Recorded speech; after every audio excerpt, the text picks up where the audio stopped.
2020년 도쿄 올림픽이 이번 주에 시작이 되었습니다. 2021년인데 2020년 올림픽을 하니까 좀 말에는 안 맞는데, 이 올림픽도 열리지 못할 뻔했다가 어떻게 하다가 정말 간신히 열리게 되었습니다. 이웃나라 일본에서 개최를 하니까 좀 가까우니까 가볼 만도 한데 코로나 때문에 우리가 갈 수도 없죠. 그런데 이 올림픽 경기를 좀 몇 개 보다 보면 이 올림픽 경기와 믿음의 경주와 비슷한 부분이 있다, 이런 생각을 하게 됩니다. 그리고 오늘 마태복음 15장을 보면 이 믿음의 경주를 하고 있는 한 여인을 발견하게 됩니다. 오늘 본문 말씀을 통해서 오늘 영적 진리, 이 믿음의 경주 안에 있는 영적 진리를 우리 함께 알아봤으면 좋겠습니다. 먼저 마태복음 15장을 보게 되면 예수께서 두로와 시돈 지방을 지나가고 계셨습니다. 근데 그때 어떠한 가나안 여인, 또 다른 본문을 보게 되면 수로보니게 여인이라고 기록되어 있습니다. 이 가나안 여인이 한 명이 나와서 예수님께 간절하게 요청을 합니다. 예수님, 내 딸을 고쳐주십시오. 그 이유는 이 여인의 딸이 귀신 들려서 어떻게 손 쓸 방법이 없었기 때문입니다. 그래서 다윗의 자손 예수여, 주 다윗의 자손 예수여, 예수님 제발 내 딸 좀 고쳐주십시오, 이렇게 간절히 요청을 했습니다. 그런데 예수께서 대답이 없으신 거예요. 자, 누군가 여러분에게 요청을 했는데 여러분이 대답을 안 하고 있다. 아니면 여러분이 요청을 했는데 상대방이 대답을 안 하고 있다. 이게 무슨 뜻일까요? 침묵도 대답이잖아요. 침묵하고 있다는 것은 기다려라, 이런 뜻일 수도 있고, 무시한다 라는 뜻일 수도 있습니다. 그리고 정말 그 침묵이라는 대답 가운데에 정말 상징하는 게 너무나 많아요. 예수께서 침묵하셨습니다. 그런데 여기서 중요한 건 뭐냐면 이 여인이 포기하질 않아요. 계속 쫓아옵니다. 다윗의 자손 예수여, 예수님 나 좀 도와주세요. 예수님 내 딸 좀 고쳐주세요. 이렇게 간절히 계속 쫓아옵니다. 이 여인은, 수로보니게 여인은 포기할 줄 모르는 여자예요. 그래서 예수님께 계속 쫓아다니자 그 주위에 있었던 제자들도 이 여인 편을 들기 시작합니다. 여러분이 누군가에게 부탁을 했는데 한 번 찾아간 것이 아니라 여러 번 찾아가게 되죠. 그러면 그 사람과 관련된 사람의 마음도 움직일 수 있습니다. 그리고 도와줄 수밖에 없는 상황이 연출되게 되는 거예요. 그런데 여기서 이 제자들이 이렇게 얘기를 합니다. 예수님, 저 여인을 좀 보내주세요. 저거 무슨 얘기냐면 좀 고쳐주시고 좀 보내주세요. 불쌍하지 않습니까? 뭐 이건 여러 가지 뜻이 있겠죠. 그런데 예수께서 여기에 대해서 또 고쳐주시지 않고 이렇게 얘기를 합니다. 오늘 본문을 보게 되면 예수께서 대답을 안 하시고 제자들이 와서 우리 뒤에서 좀 소리 지르니 어떻게 좀 해주십시오 라고 얘기를 하자 24절 보면 나는 이스라엘의 집 외에, 잃어버린 양 외에 다른 데로 보내심을 받지 아니하였다. 즉 무슨 얘기입니까? 안 도와주겠다는 겁니다. 즉 명확한 거절의 음성이죠. 예수님이 이 여인의 요청에 대해서 거절하셨습니다. 그런데 이 여인은 거기에 대해서 이 거절에도 불구하고 예수님을 계속 쫓아다니면서 요청을 합니다. 그리고 25절 보면 예수님께 나와서 절하면서 이렇게 얘기를 합니다. 주님, 저를 도와주십시오. 내 딸을 고쳐주십시오. 그러자 여기에 대해서 26절을 보면 예수님이 이렇게 얘기를 하세요. 자녀의 떡을 취하여 개들에게 던지는 것이 마땅하지 아니하다, 이렇게 얘기를 해요. 자, 여기서는 이거 굉장한 모욕입니다. 사람에게 있어서 개라고 표현하면요, 그거는 언제든지 나쁜 거예요. 그건 동양 문화나 서양 문화나 이건 좋은 게 아닙니다. 개라고 사람에게 말하면 절대 좋지 않아요. 여러분, 누군가 여러분에게 개라고 얘기하면 그거 좋아요? 보통 우리는 개라고 하지 않죠. 개에서 좀 어린 것들을 얘기하잖아요. 그래서 그 어린 강아지를 얘기하면서 얘기를 하는데, 개도 사람에게 지칭하면 옳지 않은데 여기에 예수님은 개의 자녀들의 떡을 어떻게 개들에게 주겠느냐 이렇게 말씀을 하셨습니다. 그런데 여기 더 중요한 건 뭐냐면 이 여인이 여기 해도 굴하지를 않아요. 개들의 상에서 떨어지는 것이라도 달라고 예수님께 나아오는 겁니다. 여기 말씀을 보게 되면 27절입니다. 주여 옳습니다. 무슨 얘기입니까? 자기가 개라는 거예요. 그런데 주님, 개들도 제 주인의 상에서 떨어지는 부스러기를 먹습니다.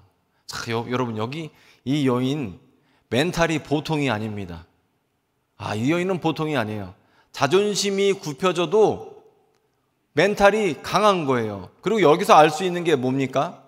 이 여인은 지금 자기가 어려운 상황 가운데 건드리면 발끈하기 쉽잖아요. 발끈하지 않는 사람이라는 것을 알 수 있어요. 뿐만 아니라 자기 정체성을 보십시오. 개라고 했더니 이 개를 뭐라고 표현하냐면 주인의 상에서 부스러기를 먹는 개라고 표현합니다. 즉 무슨 얘기냐면 집안에서 키우는 개를 얘기하는 거예요. 주님, 그렇습니다. 나는 집안에서 키우는 개예요. 그럼 집안에서 키우는 개는 어떻습니까? 주인의 상에서 떨어지는 것을 먹죠. 저희 집에 개가 한 마리 있거든요. 얘가 유기견입니다. 누가 버린 걸 우리 딸하고 와이프가 주워다 놓은 건데 유기견 센터에서 이제 정식으로 입양을 해서 데리고 왔습니다. 근데 우리 개가 저를 별로 좋아하지 않아요. 저도 개를 별로 좋아하지 않습니다. 집에 들어가면 우리 와이프나 애들이 가면 그렇게 반갑게 하는데 제가 집에 딱 들어가면 힐끔복으로 막 도망가 버립니다. 좋아하질 않아요, 얘가. 그래서 제가 뭐 좋아할 리가 있어요? 그런데 얘가 저를 좋아할 때가 있습니다. 제가 식탁에서 뭘 먹고 있죠? 그러면 그냥 어떻게 제가 흉내를 못해서 눈을 갖다 이렇게 하나로 뜨고 그러면 막 이렇게 웃으면서 이렇게 뭐 이상한 개 키우시는 분 아시죠? 이러면서 이상한 소리 내요. 그러면서 저한테 이렇게 사랑의 눈빛을 막 쳐다보는 거예요. 뭐 하나 떨어지나. 그런데 그거 하나 떨어지잖아요. 그러면 아주 그냥 너무 행복해 하는 거예요. 근데 이 여인은 자기가 그렇게 주인의 집에서 기르는 개라고 표현을 하고 있는 거예요. 자, 요즘에는 개라고도 안 하죠. 애완견이라도 안 합니다. 반려견이라고 해요. 반려인은 없어도 괜찮지만 반려견은 키우는 사회예요. 그래서 저는요, 우리 집의 개가 저보다 훨씬 더 높임을 받고 있다라고 생각을 하거든요. 제 와이프가 제 간식은 안 사와도 개 간식은 사와요. 그리고 개 간식도 종류가 여러 가지입니다. 제 간식은 없어요. 이게 참 처량한 거죠. 개가 저보다 높임을 받고 있다니까요. 근데 이 여인을 보게 되면 멘탈이 강하다는 걸 알 수 있어요. 누군가 개라고 불렀을 때 개가 맞아. 하지만 나는 주인의 상에서 떨어지는 것을 먹는 그런 개입니다. 주님, 은혜를 베풀어 주십시오 라고 요청을 하고 있죠. 근데 여기에 대해서 예수께서 어떻게 말씀하세요? 여기서 여자여 그렇게 부르시죠? 여자여. 이 여자여라는 표현이 굉장히 존칭을 얘기하는 겁니다.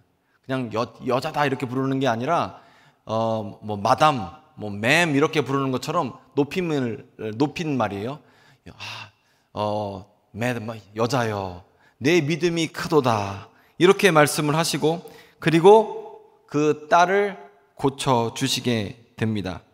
자, 저는요 여기서 이 여성이 올림픽에 나간 선수가 아닐까라는 생각을 해보게 됐습니다. 왜냐하면 이 여인은요 자기가 원하는 것을 얻기 전까지 포기하지 않습니다. 이 경기라는 건 참 재밌어서요, 포기하거나 기권하거나 타워를 경기장에 던지면 경기가 끝나요. 제가 아무리 경기 중에 상대방을 때렸건 눕혔건 상관없어요. 기권하는 순간 내가 진 겁니다. 이 여인은 포기하지 않아요. 예수님 앞에 나아갈 때 절대 포기하지 않습니다. 이게 사실 이게 포기하기가 얼마나 쉬워요. 기도하다가 주님이 침묵하시면 기도 그만하고 싶죠. 그런데 이 여인은 포기하지 않는 사람이라는 거죠. 그리고 믿음의 승부를 계속해서 결국 예수님께 칭찬받는 사람, 믿음이 크다고 칭찬받는 사람이 되었습니다. 자, 여기까지가 오늘 본문 말씀이고요. 인생은 인생에서의 인생과 믿음과 경기는 매우 비슷한 점이 있습니다. 보게 되면요, 이 경기할 때 제일 재밌는 것은 저는요, 금메달전은 아니라고 생각하거든요. 왜냐하면 1등 할 사람과 2등 할 사람이 경기를 하면 어떻게 해서 경기를 들어가겠어요? 선수들이 금메달 따야지 하고 들어가지 않겠습니까? 그래서 은메달 따면 기분이 좋아요, 안 좋아요? 기분이 별로예요. 하지만 3, 4위전이라고 한번 생각해 보세요. 내가 이미 한번 졌어요. 근데 혹시 이 사람을 이기면 동메달을 따게 되는 거예요. 그러면 은메달 딴 사람이 기분이 좋겠습니까? 동메달 딴 사람이 좋겠어요? 아무것도 못 얻을 뻔한 사람이 무엇인가를 얻었을 때 기쁠까요? 최고의 자리를 얻을 뻔했는데 놓친 사람이 기쁠까요? 보통은요, 아무것도 못 얻을 뻔하다가 얻은 사람이 기분이 좋습니다.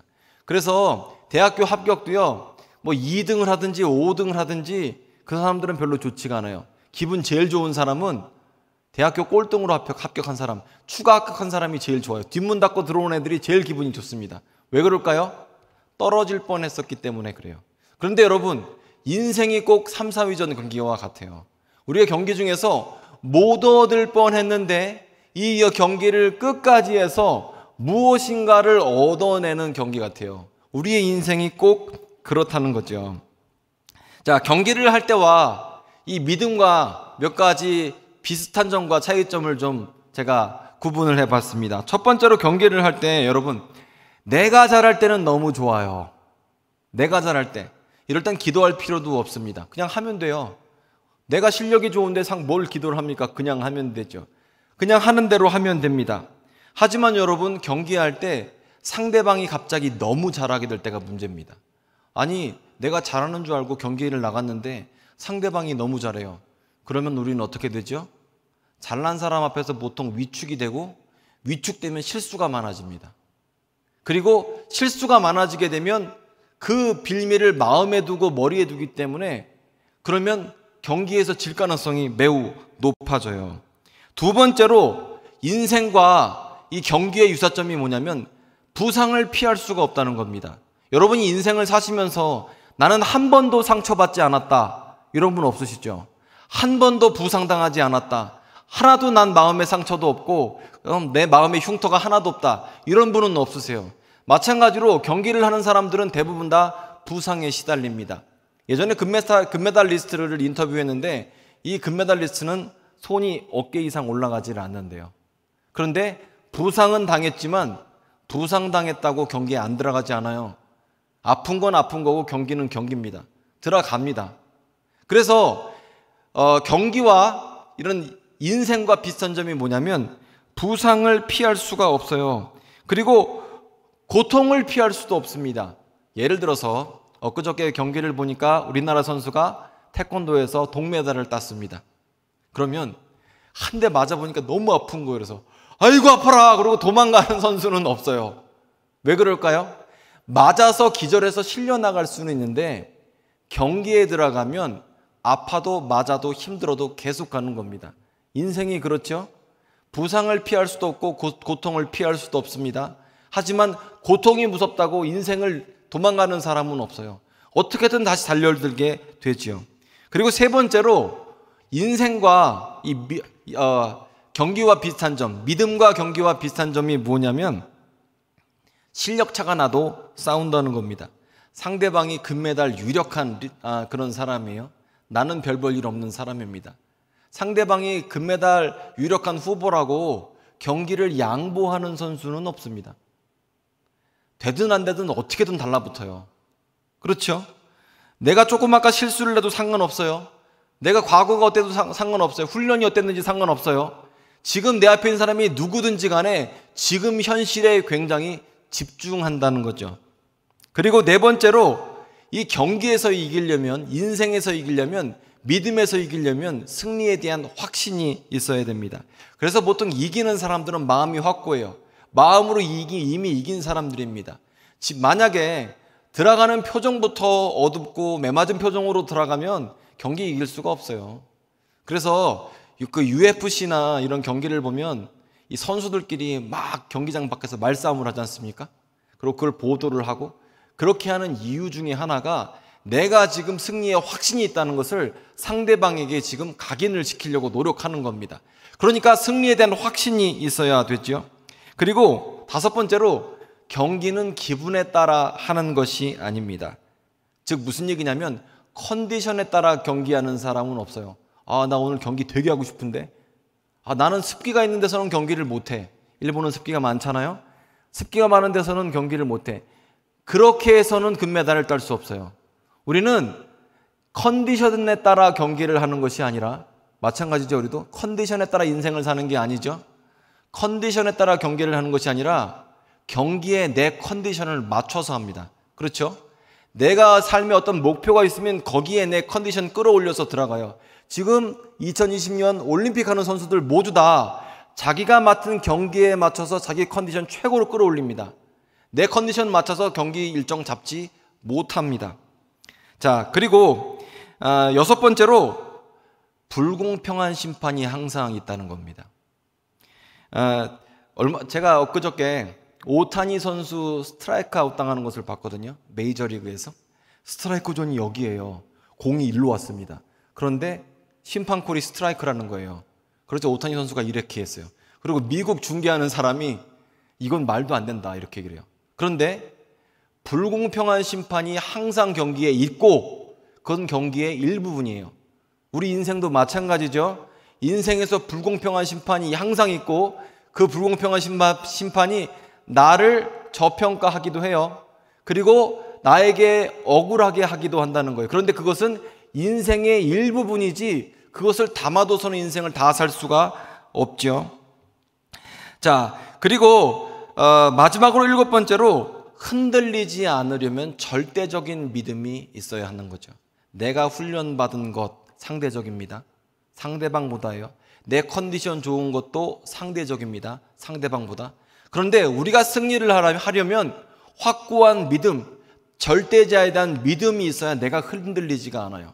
내 자신에게 의지하는 건 흔들릴 수밖에 없는데, 절대자이신 하나님께 신앙을 두게 되면 흔들리지 않고 어떤 지속적으로 꾸준한 경기를 할 수가 있게 되죠. 자, 그런데 또 운동 경기와 인생, 또 믿음의 차이점도 있습니다. 그것은 뭐냐면, 올림픽은 체급이 있지만 인생은 체급이 없다는 거예요. 올림픽은 50kg급, 60kg급, 63kg급 이런 게 있습니다. 그런데 인생은 체급이 없죠. 100kg짜리가 30kg짜리하고도 싸워도 전혀 그것은 반칙이 아닙니다. 많이 투자받은 대기업이 중소기업 집어먹어도 그건 자연스러운 거예요. 체급이 없어요. 인생 경기라는 것 자체가 워낙 그렇습니다. 인생에선 봐주지가 않아요. 유학 갔다 오고 많이 훈련받고 경험이 많은 경력자가 지금 신참하고 싸우는 게 인생 경기죠. 그렇기 때문에 인생은 이렇게 체급이 없어요. 뿐만 아니라 여러분, 인생에선 코로나라고 봐주지도 않습니다. 즉 무슨 얘기냐면, 코로나라고 더 잘해주지도 않아요. 요즘에 코로나 때문에 공립학교에서 학교를 제대로 잘 가지 못하고 교육을 할 수 없다 이런 신문 보도를 하기도 했고 전 봤는데요. 그런데 여러분, 돈 가진 사람들은 이럴 때 개인 교육을, 사교육을 더 많이 시키기 때문에 이런 때가 더 좋은 기회라고 해요. 그리고 가지지 못한 사람들은 배우지도 못하기 때문에 학력 격차가 커진다고 합니다. 그런데 여러분, 대입시험 볼 때는 코로나 때문에 봐주는 거 없습니다. 성적으로만 가게끔 되어 있거든요. 그래서 인생은 체급이 없어요. 자, 그러면 오늘 본문으로 다시 돌아와서 이 수로보닉의 여인을 보십시오. 인생이 공평합니까? 공평하지 않아요. 남들은 다 건강한데 아픈 딸이 있습니다. 그리고 의지할 데도 없어요. 오죽했으면 예수님을 쫓아왔겠습니까? 그리고 예수님께 간절히 요청을 했는데 예수님의 대답은 침묵이셨습니다.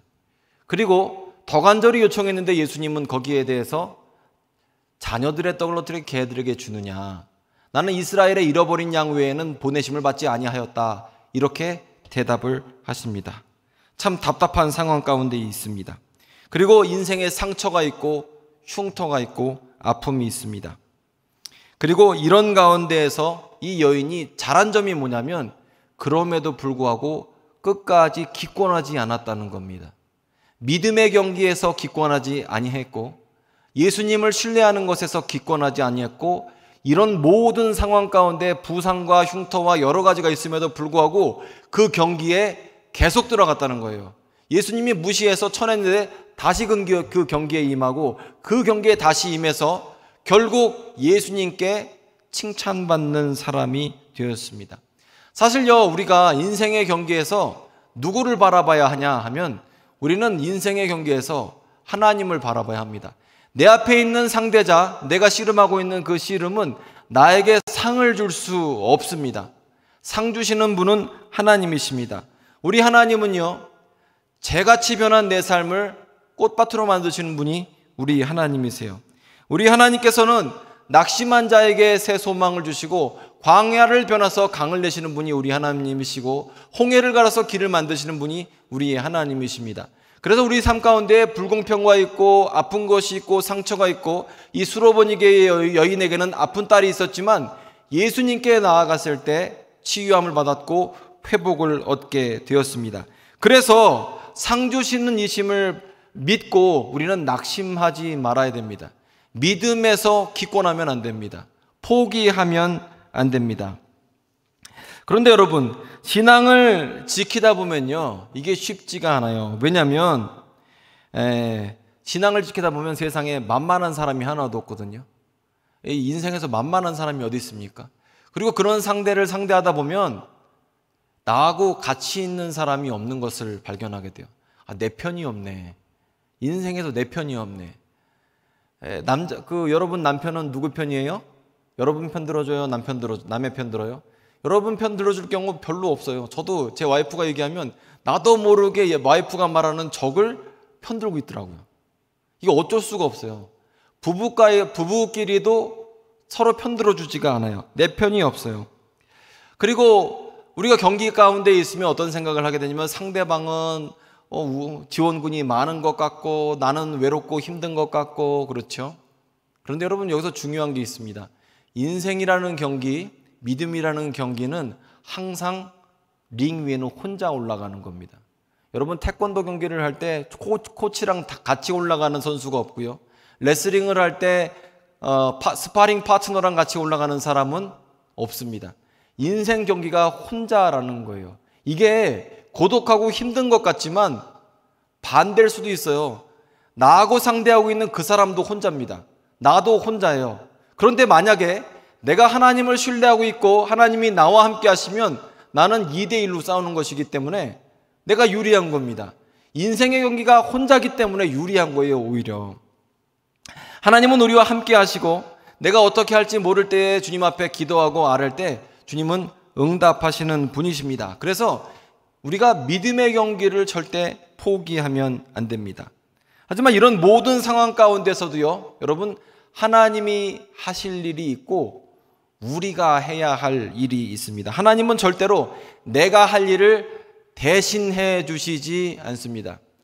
어떤 분이 하나님 앞에 맨날 이렇게 기도를 했다고 합니다. 하나님 로또 당첨되게 해주세요. 하나님 로또 당첨되게 해주세요. 그렇게 간절히 몇 달을 기도하고 몇 년을 기도했다고 합니다. 그리고 이 사람이 로또를 위해서 기도하는 것을 온 교회 식구들이 다 알고 있었어요. 그런데 이분의 기도가 얼마나 간절하고 기권하지 않는 믿음이었던지 어느 날 꿈에 하나님이 나타나셨다고 합니다. 하나님이 어떻게 말씀하셨을까요? 로또를 사고 그리고 기도를 해라, 이렇게 말씀을 하셨다고 합니다. 자, 우리가 할 일과 하나님이 할 일이 있습니다. 내가 최소한 로또를 사야, 경기장에 들어가야 하나님께서 승리를 시켜주시죠. 나는 방구석에 누워있는데 하나님이 나를 승리시켜 주실 수가 없어요. 내가 할 일이 있고 하나님이 하실 일이 있습니다. 오늘 이 등장한 수로보니게 여인, 가나안 여인은 어땠습니까? 자기가 할 일을 한 겁니다. 자기는 병을 고칠 수는 없어요. 귀신을 내쫓을 수 없습니다. 이 사람 능력 밖에요. 그런데 뭘 했을까요? 포기하지 않는 일을 했습니다. 계속 예수님 앞에 섰습니다. 계속 기도하고 간구했습니다. 자기가 할 일을 계속했을 때 그때 예수께서 이 여인의 삶을 돌보시게 되었죠. 자, 그렇기 때문에 여러분, 내가 할 일을 하는 것이 믿음입니다. 사실 우리가 주님 앞에 기도할 때 주님, 내가 주님을 사랑합니다. 내가 주님을 신뢰합니다. 이런 기도는 하기 쉬워요. 그런데 내가 한 말을 행동으로 지키기가 어렵습니다. 여러분, 말로 아무리 약속해도 소용없어요. 몸으로 말하는 게 훨씬 더 센 거죠. 그런데 내가 만약에 이 어려운 상황에도 불구하고, 코로나에도 불구하고 믿음의 자리를 지키고 예배의 자리를 지키고 기도의 자리를 지킨다면 그것은 내가 입으로 드리는 기도가 아니라 몸으로 드리는 기도, 행동으로 드리는 기도, 삶으로 드리는 기도가 되기 때문에 그 기도가 하나님 보실 때에 더욱 큰 기도가 되는 거죠. 내가 몸으로 나타내는 겁니다. 주님은 나의 인생의 주인이십니다. 내가 먼저 그의 나라와 그의 일을 구하오니 하나님께서 내 삶을 보살펴 주십시오라고 이렇게 삶으로 드리는 기도를 예수님께 드리는 겁니다. 그래서 어렵고 힘들 때에 신앙을 지키는 게 쉽지가 않은데 어렵고 힘들 때 옆에 있는 친구가 진짜 친구죠. 어렵고 힘들 때 신앙을 드리는 것, 그것이 바로 주님께 칭찬받는 믿음인 거죠. 아픔이 있고 괴로움이 있고 부상이 있고 어려움이 있어도 그 가운데 신앙을 지키는 것이 참된 믿음이죠. 몇 달 전에 우리 교회 전혜순 명예장로님이 하나님의 부르심을 받으셨거든요. 그분이 작년에 어느 날 예배에 오셨어요. 그때도 분위기가 그렇게 좋지는 않았습니다. 요즘이랑 비슷했죠. 오히려 처음이라서, 지금이야 두 번째, 세 번째니까 좀 면역이 우리가 있지만 그 당시엔 처음이니까 사람들이 더 무서워했거든요. 근데 전혜순 장로님이 오셨는데 어떻게 오셨냐면 그 주에 수술을 받으셨대요. 근데 병원에서 외출을 끊고 여기 피주머니를 차고 그리고 예배당을 오셨어요. 저는 진짜 대단하다고 생각했어요. 정말 대단하다고 생각했어요. 근데 이분의 신앙은 뭐냐면 자기가 있어야 할 자리를 지키는 것이 믿음이다라고 믿었던 사람이에요. 근데 사실 우리 하나님은요, 내가 가는 곳까지만 도와주시거든요.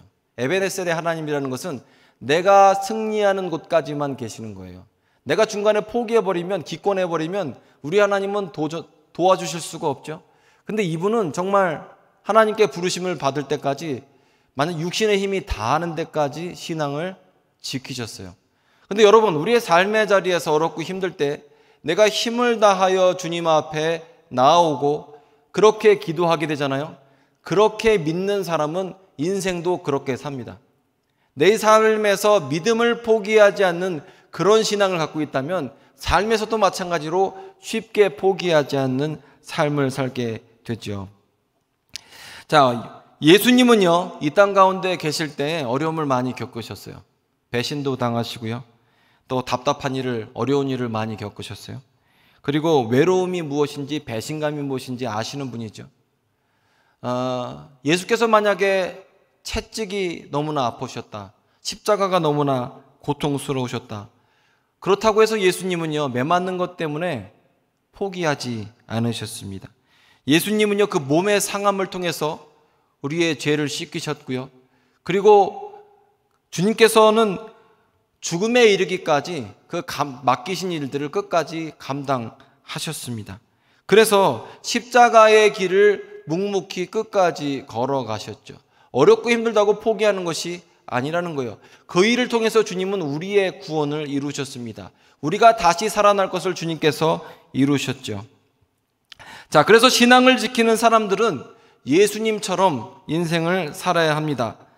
그리고 여러분, 우리 삶 가운데에서 아직 아프다, 아직 부상을 당하고 있다, 아직 힘들다라는 것은 잘 생각해 보면요, 지금 경기 중이라는 뜻입니다. 경기가 끝나면 상대방은 때리지 않거든요. 경기가 끝나면 상대방은 괴롭히지 않습니다. 즉 무슨 얘기냐면 우리가 아직 마귀가 볼 때에 괜찮기 때문에, 세상이 볼 때에 아직 살아날 기미가 있기 때문에 우리의 삶을 흔들어대는 거예요. 경기가 끝나면 절대 건들질 않아요. 여러분이 신앙생활을 안 하려고 작정하죠? 그러면 마귀는 시험하지 않아요. 그런데 여러분 만약에 신앙생활 똑바로 하려고 하죠? 그러면 시험을 합니다. 여러분이 삶 가운데 어려움이 있다는 것은 여러분이 신앙생활을 지금 열심히 하려고 노력하고 있다는 뜻입니다. 자, 여러분, 마태복음 15장 수로보니게 여인을 보십시오. 믿음의 경주를 하고 있습니다. 예수님의 침묵 앞에서도 기권하지 않아요. 포기하지 않아요. 이상한 소리를 들어도 자기 내면이 건강하기 때문에 나는 주님께 사랑받는 존재라는 사실을 알기 때문에 포기하지 않습니다. 그리고 끝까지 함을 통해서 예수님께 큰 믿음이라고 칭찬을 받았습니다. 자, 여러분, 이렇기 때문에 이 사람이 칭찬을 받은 거예요. 왜냐하면 여러분, 금메달리스트들이 주목을 받을 때는 유력한 종목으로 상위 랭킹인 사람이 금메달 딸 때 주목받지 않아요. 도리어 비인기 종목이고 투자받지 않았고 또 세계 랭킹이 별로이고 그 다음에 여러 가지 어려움이 있을 때 그 사람이 그것을 지켜내고 이겨냈을 때 세상이 그를 주목하게 됐죠. 마찬가지로 요즘 상황이 그렇습니다. 요즘이 믿음 생활하기 좋을 때가 아닙니다. 여러분에게 맡기신 하나님께서 여러분에게 맡기신 사업장과 직장과 가정과 모든 것을 지키기에 좋을 때가 아닙니다. 그런데 이렇게 어렵고 힘들 때에 믿음이 흔들릴 때에 수로보니게 여인처럼 기권하지 않고 포기하지 않고 예수께서 말씀하시는 것에 대해서 나는 포기하지 않습니다 라고 그렇게 나아갈 때에 어떻게 되냐면 세상이 주목하고 예수님이 주목하십니다. 오늘 성경을 보게 되면 예수님이 여인을 쳐다보지 않아요. 뒤에서 쫓아옵니다. 그래서 다윗의 자손 예수여 나를 불쌍히 여기소서 내 딸을 고쳐주소서 이러고 쫓아다녀요. 예수님이 쳐다보지 않습니다. 그런데 예수께서 허락하신 모든 시험이 끝나게 되자 나는 개는 맞는데 맞습니다. 나는 개는 맞는데 그런데 나는 주인의 집에서 키우는 개입니다. 주인의 상에서 떨어지는 것만으로 나는 만족합니다라는 그 말을 했을 때 예수께서 돌아보세요. 왜냐하면 이 여인의 자존심에도 불구하고 거절에도 불구하고 그런 믿음을 포기하지 않았기 때문에 기권하지 않았기 때문에 누가 보십니까? 예수님이 보세요. 코로나 때문에 요즘 쉽지가 않죠. 근데 그럼에도 불구하고 우리가 믿음을 지키면 여러분 삶에서 하나님의 뜻대로 우리가 살아간다면 맡기신 구역들과 얼마나 많습니까? 우리가 교회에서 맡은 역할들이 그것을 그럼에도 불구하고 감당한다면 누가 쳐다보냐면 예수께서 우리를 쳐다보십니다. 그리고 뭐라고 말씀하세요? 여자여 내 믿음이 크도다. 예수께서 여러분의 이름을 부르시면서 내 믿음이 크도다 이렇게 칭찬하시는 겁니다. 하나님은요 우리의 노력을 아세요. 우리의 부상을 아시고 우리의 상처를 아시고 우리의 마음의 흉터를 아십니다. 주님은 온 세상의 창조자이시고 모든 것을 아시는 분이십니다. 그런데 그분께 우리가 믿음의 길을 묵묵하게 걸어간다면 주님은 한쪽 문 닫으면 한쪽 문 여시는 분이에요. 그리고 무엇인가 새 길을 주시는 분이십니다. 이 내 인생은 내가 다 할 수는 없어요. 내가 할 수 있는 건 경기장에 올라가는 것만 할 수 있는 거예요. 포기하지 않는 것만 할 수 있는 거예요. 그러면 나머지 일은 하나님께서 우리에게 허락하십니다. 자, 코로나에도 불구하고 승리하는 여러분들 되시기를 바랍니다. 아멘. 어려운 경제 상황 가운데서도 믿음을 지키시며 승리하시기를 바랍니다. 아멘. 두려움에도 불구하고 승리하시기를 바랍니다. 아멘. 이 모든 어려움 가운데서도 믿음 지키시고 주님께 큰 믿음 가진 자라 칭찬받는 저와 여러분 됐으면 좋겠습니다. 기도하겠습니다.